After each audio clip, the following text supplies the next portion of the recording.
Մենք գնում ենք եւ վերջապես Հայաստանը տեխնացու է։ Մենք պետք է լուծենք ներքին խնդիրները։ Սահմանը Թուրքիայի հետ սահմանը փակելու մասին չէ, հարցը այն է, թե այսօր ինչ է տեղի ունենում Հայաստանի քաղաքներում, որտեղ դուք հստակ ակնհայտ կերպով, ես այստեղ չեմ եկել դատելու համար 20, 30, 40, չգիտեմ, ոստիկան, որոնք մարդկանց կալանավորում են։ Եթե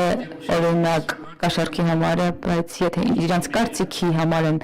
իրենք դատվել սոցիալական ցանցերում, ուշադիր եղեք, զգույշ եղեք, որովհետև մենք շատ լավ գիտենք ինչ է տեղի ունենում, եւ դուք սկսում եք մեղադրել եւ հետապնդել մարդկանց, պարզապես սոցիալական ցանցերում ինչ-որ բան գրելու համար։ Սա մեթոդ է արդեն։